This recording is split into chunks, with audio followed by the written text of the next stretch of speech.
Ukraine के दौरे पर रहेंगे। प्रधानमंत्री का यह दौरा यूक्रेन के राष्ट्रपति वोलोदिमीर ज़ेलेंस्की के निमंत्रण के बाद हो रहा है। वहीं पुतिन के कमांडर कादिरोव ने एक नया वीडियो वायरल कर दिया है।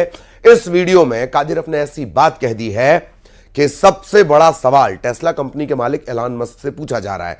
सवाल है कि क्या एलन रूस की मदद करने का फैसला कर चुके हैं।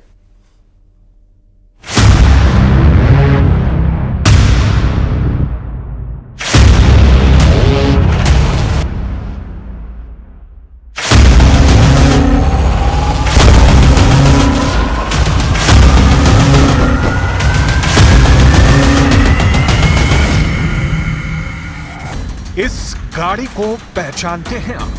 ये आम कार नहीं है।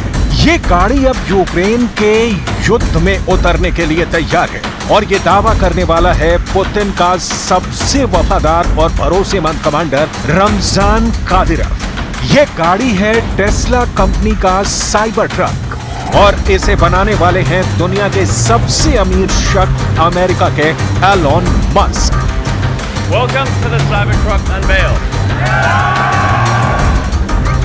दुनिया की सबसे मजबूत गाड़ी, पुतिन का सबसे खतरनाक कमांडर और दुनिया का सबसे अमीर व्यक्ति। क्या यूक्रेन के युद्ध में ये केमिस्ट्री ज़ेलेंस्की और नेटो के लिए खतरे की घंटी बजा रही है? क्या ये तीन ताकत यूक्रेन के युद्ध को पलटने जा रहे हैं?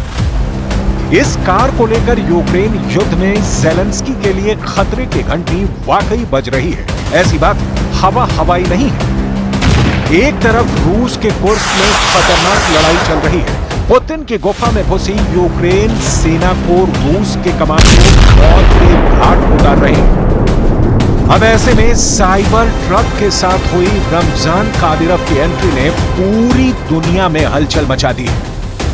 रमजान कादिरोव ने इस गाड़ी को चलाकर एलन मस्क को चेचन्या आने का न्योता दे दिया है। कादिरोव ने ऐलान किया है कि मस्क के टेस्ला का साइबर ट्रक अब नाटो के खिलाफ यूक्रेन में लड़ने के लिए तैयार कर दिया गया है। कादिरोव ने टेस्ला की इस गाड़ी पर लगा दी है एक हैवी मशीन गन, जिससे 12 मिलीमीटर की गोलियों की बौछार की जा सकती है। कादिरोव ने बताया है कि कैसे इस ट्रक का इस्तेमाल ज़ेलेंस्की की सेना को मारने के लिए किया जाएगा, क्योंकि अब ये साइबर ट्रक यूक्रेन में उतारे जाने के लिए तैयार हो चुका है। यानी पुतिन और कादिरोव अब दोनों इस गाड़ी पर सवार होकर नाटो को हराना चाहते हैं। 12 मिलीमीटर वाली हैवी मशीन गन के साथ ये बख्तरबंद गाड़ी की भूमिका निभाएगी। इस गाड़ी पर सवार होकर रूस की सेना यूक्रेन से आगे बढ़ना चाहती है और ये बात बाइडेन को डरा सकती है। रमजान कादिरोव ने चेचन्या की राजधानी ग्रोजनी में अपने महल के बाहर इस गाड़ी का ट्रायल लिया। इसे चलाकर देखा, इसके एक एक सिस्टम को परखा और फिर एलन मस्क के इस गाड़ी की तारीफ भी की। Проверяем, ход хороший дом, удобная машина дом. Ребята будут довольны дом. Резвая. कादिरोव के मुताबिक ये साइबर ट्रक मस्क ने खुद भेजा है। साइबर ट्रक को लेकर एलन मस्क दावा करते हैं कि ये दुनिया की सबसे मजबूत गाड़ी है। उन्होंने इसका डेमो भी दिखाया है, जिसमें इस गाड़ी के पत्थरों से लेकर गोलियों की बौछार तक इसे दुनिया के सामने रफ टफ वाली इमेज देने की कोशिश की है। यही वजह है कि अब कादिरोव ने पुतिन को आइडिया दिया है कि एलन मस्क के साइबर ट्रक को यूक्रेन के युद्ध में उतार दिया जाए। ये गाड़ी रूस की फौज को दे दी जाए और फिर इसी साइबर ट्रक पर सवार होकर यूक्रेन की फौज को रौंद दिया जाए। पुतिन का स्पेशल ऑपरेशन अब एलन मस्क की इसी कार से अंजाम दिया जाए। यानी कादिरोव की ख्वाहिश से ज्यादा डिमांड बन चुकी है।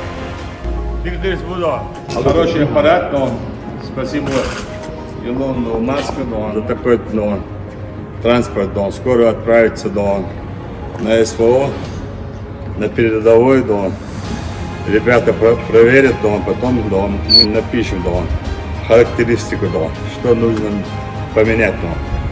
А так мы проверили, русы, хорошая машина, быстрая, мощная, удобная, поставили такой аппарат, так что Ахмад Сила, Аллаху Акбар, Маск, ждем гостей.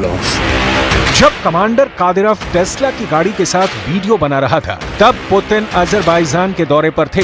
पुतिन बताना चाहते हैं कि यूक्रेन हो या गाजा या फिर दुनिया का कोई और वॉर जोन, उनकी रेंज में इस वक्त पूरी दुनिया है। अब कादिरोव के बहाने टेस्ला का ट्रक लाकर पुतिन बताना चाहते हैं कि अमेरिका की कार उनके युद्ध का दायरा बढ़ाने के लिए तैयार है, क्योंकि यही टेस्ला की गाड़ी अब यूक्रेन को हराने की सबसे कारगर हथियार बन सकती है। टेस्ला का ये